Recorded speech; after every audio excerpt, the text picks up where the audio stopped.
Hello दोस्तों, स्वागत है आपका एक नई वीडियो में। आज इस वीडियो में कुछ ऐसे प्रोजेक्ट्स के बारे में बात कर रहे हैं जो बहुत पहले कुछ गवर्नमेंट्स द्वारा लॉन्च किए गए थे, लेकिन अब जाकर कुछ समय पहले उनको मोदी गवर्नमेंट द्वारा कंप्लीट किया गया है। इस वीडियो में जानेंगे कौन से थे वो प्रोजेक्ट्स, क्यों वो गवर्नमेंट्स प्रोजेक्ट शुरू करके फिर पूरा नहीं करती थी और आखिर मोदी गवर्नमेंट ने इतने सालों से रुके हुए इन प्रोजेक्ट्स को कैसे कंप्लीट किया। हेलो दोस्तों, मेरा नाम है दीपक, आप देख रहे हैं इट्स इनक्रेडिबल फॉर यू। तो आइए शुरू करते हैं।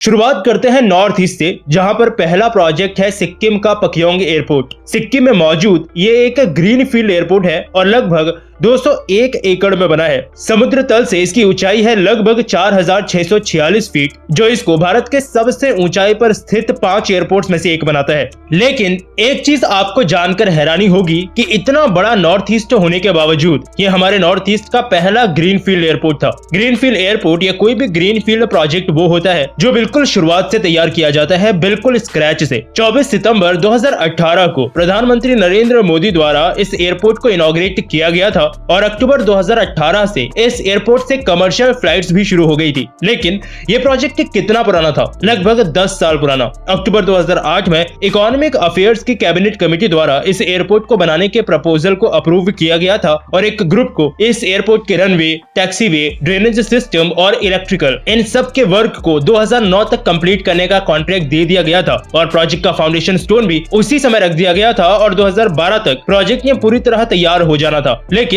लोकल विलेजर्स ने वहां पर प्रोटेस्ट किया कि उन्हें प्रॉपर कंपनसेशन और रिलोकेशन नहीं प्रोवाइड किया जा रहा है, जिसके बाद इंडियन एयरपोर्ट अथॉरिटी ने प्रॉपर डिस्कशन किया और उन्हें विश्वास दिलाया कि उन्हें प्रॉपर कंपनसेशन दिया जाएगा। लेकिन 2015 में फिर से विलेजर्स ने प्रोटेस्ट कर दिया और काम रुक गया और इस बार फाइनली बकायदा एक MOU साइन हुआ जिसमें उन सभी हाउस होल्ड्स को इंक्लूड किया गया जो भी इस एयरपोर्ट के बनने से इफेक्ट हुए थे। काम 2008 से काफी लंबा चल गया, जिस वजह से प्रोजेक्ट का कॉस्ट भी काफी ज्यादा बढ़ गया। लेकिन फाइनली 2018 में सिक्किम का पहला ये एयरपोर्ट बनकर तैयार हुआ। अभी उस एयरपोर्ट से स्पाइस जेट ऑपरेट करती है दिल्ली, कोलकाता और गुवाहाटी के लिए। साथ ही क्योंकि ये एयरपोर्ट इंडिया चाइना बॉर्डर के काफी नजदीक है, इसीलिए इसको स्ट्रेटेजिकली भी उतना ही इंपॉर्टेंट माना जा रहा है। चलिए बात करेंगे दूसरे प्रोजेक्ट की और ये है western peripheral expressway. KMP expressway भी इस एक्सप्रेसवे को बोलते हैं, जो कि एक 6 लेन का ऑपरेशनल एक्सप्रेसवे है हरियाणा के अंदर। कुल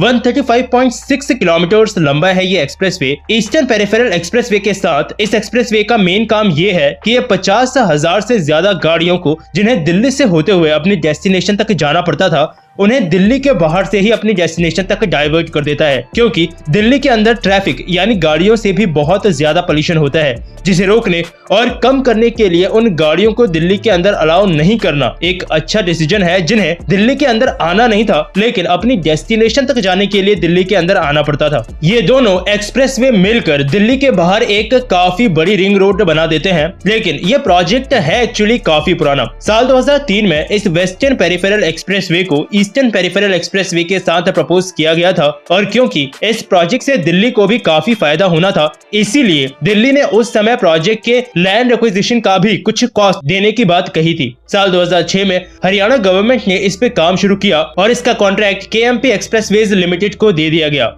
लेकिन उसके बाद ये लोग प्रोजेक्ट को डिले पे डिले करते चले गए और 2016 में जब प्रोजेक्ट में रिपीटेड डिलेज होने लगे तो हरियाणा गवर्नमेंट को कॉन्ट्रैक्ट टर्मिनेट करना पड़ा और KMP एक्सप्रेसवेज को 1300 करोड़ रुपए देने पड़े एज टर्मिनेशन पेमेंट। जिसके बाद फाइनली फिर सुप्रीम कोर्ट ने बीच में इंटरफियर किया और बोला कि प्रोजेक्ट को वापस रिवाइव किया जाए नई बिड्स के साथ, और बोला कि इस बार प्रोजेक्ट प्रॉपर तरीके से तैयार होना चाहिए और एक्सप्रेसवे को भी 4 लेन से बढ़ाकर 6 लेन का कर दिया जाए। जिस ऑर्डर के बाद प्रोजेक्ट रिवाइव किया गया और फाइनली नवंबर 2018 से ये पूरा कंप्लीटेड एक्सप्रेसवे ऑपरेशनल हो गया। चलिए इसी के साथ आपको लेकर चलता हूँ अगले प्रोजेक्ट की तरफ और यह है हमारी इंडियन रेलवेज और हमारे नॉर्थ ईस्ट स्टेट से रिलेटेड। पिछले कुछ सालों में इंडियन रेलवेज ने नॉर्थ ईस्ट की कनेक्टिविटी ट्रेन की मदद से बहुत अच्छी तरह से कंप्लीट कर दी है। कुछ समय पहले ही अरुणाचल प्रदेश को इंडिया ने फाइनली इंडियन रेलवेज के मैप में इंक्लूड कर दिया, जिसको लेकर काफी नरम दिल रखा करती थी पिछली गवर्नमेंट्स, यानी कोई स्ट्रॉन्ग स्टेप्स नहीं उठाए जाते थे उनके द्वारा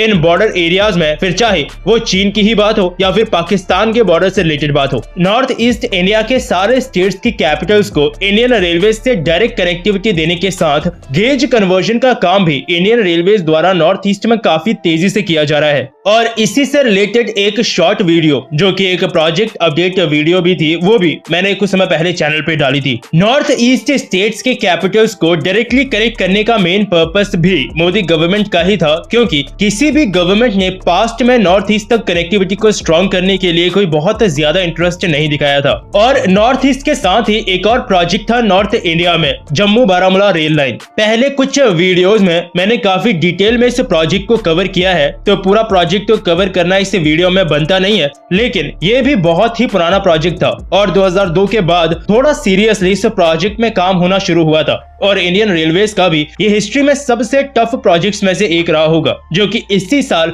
अब खत्म होने जा रहा है। पार्शियली ऑलरेडी ये लाइंस ऑपरेशनल है, जिसकी वीडियो आप अभी देख सकते हो, जिसमें ट्रेन जम्मू कश्मीर में इस जम्मू बारामूला लाइन पे चल रही है। लेकिन बीच में कटरा बानीहाल का एक सेक्शन पड़ता है जहाँ काम काफी टफ था, क्योंकि इसमें कुछ ब्रिजेस, टनल्स वगैरह बहुत कुछ शामिल था। इसीलिए ये अब इस साल तक कंप्लीट हो जाएगा और इतने सालों से अटका प्रोजेक्ट फाइनली ये गवर्नमेंट पूरा कर देगी। चलेंगे अगले प्रोजेक्ट की तरफ, और ये है हमारा तेजस फाइटर जेट। हाल तेजस यानी हिंदुस्तान एरोनॉटिक्स लिमिटेड के इस तेजस एयरक्राफ्ट के बारे में आप जानते ही होंगे, जो कि इंडिया का एक multi role light fighter jet है, जिसे हमारे एयरफोर्स और इंडियन नेवी के लिए तैयार किया गया था। लेकिन ये प्रोजेक्ट भी कितने सालों तक अटका रहा, ये आप इसी बात से अंदाजा लगा लो कि जो MiG-21 फाइटर्स थे, जो कि पुराने होने लगे थे, उन्हें रिप्लेस करने के लिए 1980s में ये प्रोग्राम शुरू किया गया था। उस समय इसे लाइट कॉम्बैट एयरक्राफ्ट प्रोग्राम के नाम से शुरू किया गया था, जिसे 2003 में तेजस नाम दे दिया गया। और तब 2007 में इसे इंडियन एयरफोर्स में शामिल करने की बात की जा रही थी, लेकिन 2004 में इलेक्शंस में इंडिया में गवर्नमेंट चेंज हो जाती है और तेजस का भी एयरफोर्स में शामिल होने का प्लान काफी हद तक चेंज हो जाता है। और इनिशियल ऑपरेशन क्लियरेंस भी बहुत ज्यादा माथापच्ची करने के बाद 2011 में जाकर तेजस को दिया जाता है। और ये हालात तब थे जब 1980 में ही प्रोग्राम शुरू हो गया था, फिर भी 2001 में ही तेजस की पहली फ्लाइट भी कंप्लीट हो गई थी। लेकिन फाइनली 2016 में तेजस का पहला स्क्वाड्रन इंडिया में ऑपरेशनल होता है और स्क्वाड्रन को फ्लाइंग डैगर्स नाम दिया गया था। डैगर्स को हिंदी में कटर या फिर खंजर भी बोला जाता है, और इसीलिए तेजस के इस पहले स्क्वाड्रन का नाम उड़ते हुए खंजर रखा गया था। और फाइनली इस पहले स्क्वाड्रन ने 2016 में MiG-21 को रिप्लेस कर दिया, जिसके लिए इन्हें बनाया जा रहा था। अभी फिलहाल इस वक्त तेजस के 3 मॉडल्स हैं, जिनमें पहला है तेजस मार्क 1, मार्क 1A और एक ट्रेनर वेरिएंट। साथ ही तेजस मार्क 2 भी एक काफी नया अपग्रेडेड तेजस है, जो कि इसी साल यानी 2022 में रोल आउट होगा, और इसमें काफी डिफेंसिव टेक्नोलॉजीज और कैपेसिटी को अपग्रेड किया गया है। और अगले साल 2023 में आपको इसकी पहली फ्लाइट भी देखने को मिल सकती है। इंडियन एयरफोर्स का प्लान है कि 324 टोटल तेजस एयरक्राफ्ट सारे वेरिएंट्स वाले वो लोग खरीदेंगे, जो कि फ्यूचर में light multi role fighter jets की जरूरत को इंडियन एयरफोर्स में बखूबी पूरा करेगा। चलिए अभी चलेंगे अगले प्रोजेक्ट की तरफ, और इसके बारे में शायद आपको पता होगा, ये भी नॉर्थ ईस्ट का ही प्रोजेक्ट है। और एक काफी अजीब बात है कि कई नॉर्थ ईस्ट के अटके प्रोजेक्ट्स अब जाकर इसे गवर्नमेंट ने कंप्लीट किए हैं, जबकि ये सब प्रोजेक्ट काफी पहले पूरे हो जाने चाहिए थे, क्योंकि ये कनेक्टिविटी के लिए जरूरी थे। नॉर्थ ईस्ट से कनेक्टिविटी भी इंडिया को एक छोटे से चिकन नेक के रास्ते के थ्रू मिलती है, और ऊपर से चीन का चमगादड़ खा के दिमाग कब खराब हो जाए किसी को नहीं पता। खैर, ये प्रोजेक्ट असल में एक ब्रिज है, बोगीबील ब्रिज, कंबाइंड रेल और रोड ब्रिज, यानी एक ही ब्रिज में रोड बनाई गई है और दूसरे डेक पे रेलवे ट्रैक भी। आज नॉर्थ ईस्ट में एक बहुत ही इंपॉर्टेंट ब्रिज बन चुका है बोगीबील, और ये बना है ब्रह्मपुत्रा नदी के ऊपर। 2002 में ये प्रोजेक्ट शुरू हुआ था अटल सरकार के टेन्योर के समय, और कितना समय लग गया इसको पूरा होने में? 200 महीने। आसान सी भाषा में बोलूं तो 16 साल से भी ज्यादा एक ब्रिज को कंप्लीट करने में। लेकिन क्यों? 2002 में जब इसे शुरू किया गया था तो प्रोजेक्ट 6 सालों में कंप्लीट करना था, लेकिन फंड्स और अटेंशन की कमी की वजह से प्रोजेक्ट 2007 तक शुरू ही नहीं हुआ। जिसके बाद एटलीस्ट प्रोजेक्ट को उस समय की सेंट्रल गवर्नमेंट द्वारा नेशनल प्रोजेक्ट का स्टेटस दे दिया गया ताकि प्रोजेक्ट को थोड़ा सा अटेंशन मिलना शुरू हो। लेकिन फंडिंग की दिक्कत अभी भी थी और डिसाइड ये हुआ कि फाइनेंस मिनिस्ट्री 75% पैसा देगी और क्योंकि ये ब्रिज रेलवेज भी यूज करेगी तो बाकी का बचा पैसा रेलवे मिनिस्ट्री देगी। और फिर काम शुरू हुआ 2011 में। लेकिन क्योंकि प्रोजेक्ट ऑलरेडी अपने एस्टिमेटेड टाइम से आगे निकल गया था तो कॉस्ट ओवररन होना एक्सपेक्टेड था। दोस्तों $30 मिलियन जो कॉस्ट सोचा गया था प्रोजेक्ट का शुरुआत में, वो 2014 तक आते आते $660 मिलियन को क्रॉस कर चुका था और प्रोजेक्ट अभी भी कंप्लीट नहीं हुआ था। लेकिन इस बार 2014 के बाद $80 मिलियन और दिए गए और 2017 फाइनल टारगेट रखा गया ब्रिज को कंप्लीट करने का। खैर वैसे तो ये टारगेट भी मिस हुआ क्योंकि ब्रिज कंप्लीट हुआ 2018 में, लेकिन फाइनली कंप्लीट हो गया और प्रधानमंत्री मोदी ने अटल बिहारी वाजपेयी जी की जन्म तिथि पे इस ब्रिज का इनॉग्रेशन कर दिया और आज नॉर्थ ईस्ट से रेलवे कनेक्टिविटी के लिए एक काफी इंपॉर्टेंट लिंक बना हुआ है ये ब्रिज। तो ये थे कुछ ऐसे प्रोजेक्ट्स जो लॉन्च हुए थे बहुत समय पहले लेकिन खत्म हुए अभी मौजूदा सरकार के टाइम पे। आपको कोई और अगर ऐसे ही प्रोजेक्ट्स पता है तो नीचे कमेंट सेक्शन खुला है, मुझे जरूर बताइएगा। और ये वीडियो कैसी लगी ये भी। तो बस अभी के लिए इस वीडियो में इतना ही, फिर मिलूंगा आपसे एक और नए इंटरेस्टिंग टॉपिक की एक नई वीडियो के साथ। तब तक के लिए अलविदा।